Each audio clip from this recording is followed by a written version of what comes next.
اللہ الرحمن الرحیم۔ السلام علیکم۔ وقت گزرتا رہا، حضرت اسماعیل اب جوان ہو گئے۔ بنی جرم قبیلہ کے لوگ بھی خوشحالی کی زندگی بسر کرنے لگے۔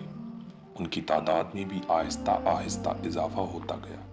چنانچہ انہوں نے اپنی ایک بچی کا رشتہ حضرت اسماعیل کو دے دیا۔ وہ آپ کی ازدواجی زندگی کا آغاز ہوا، لیکن یہ خاتون تند مزاج تھیں۔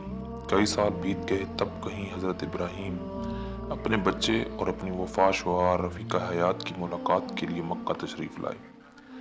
حضرت اسماعیل گھر پر نہ تھے۔ اس اثناء میں حضرت ہاجرہ انتقال فرما چکی تھیں۔ ان کی اہلیہ نے اپنے نوآورد مہمان کے ساتھ بے رخی اور سرد مہری کا سلوک کیا۔ آپ نے اپنی بہو کو کہا کہ جب تمہارا شوہر اسماعیل آئے تو اسے بتانا کہ اس کی شکل و صورت کا ایک شخص آیا تھا۔ اس نے تمہیں وصیت کی ہے کہ اپنے گھر کی دہلیز بدلو۔ آپ اتنا کہہ کر واپس شام لوٹ گئے۔ حضرت اسماعیل آئے تو ان کی بیوی نے آپ کو اس بوڑھے شخص کا پیغام پہنچایا۔ آپ فوراً سمجھ گئے۔ فرمایا، وہ شیخ میرے پدر بزرگوار حضرت ابراہیم علیہ السلام تھے اور وہ دہلیز تم ہو۔ انہوں نے مجھے حکم دیا ہے کہ میں تم کو طلاق دے دوں۔ چنانچہ آپ نے اس کو طلاق دے دی۔ اس کے کچھ عرصہ بعد آپ نے بنی جرہم کی دوسری خاتون سے نکاح کیا۔ یہ خاتون بڑی خوش خصال اور سلیقہ شعار تھیں۔ حضرت ابراہیم علیہ السلام دوبارہ اپنے صحرا نشین کنبے کی خبر لینے کے لیے آئے۔ اب بھی حضرت اسماعیل گھر پر نہ تھے، لیکن ان کی زوجہ نے نوآورد مہمان کے ساتھ بڑا عمدہ سلوک کیا اور ان کی خاطر و مدارت کی حد کر دی۔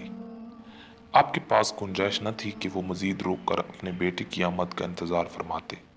روانگی سے قبل آپ نے اپنی بہو کو فرمایا کہ جب تمہارے شوہر آئیں تو انہیں بتانا کہ اس شکل و صورت کا ایک شیخ آیا تھا اور اس نے تمہیں وصیت کی ہے کہ اپنے گھر کی دہلیز کو برقرار رکھو۔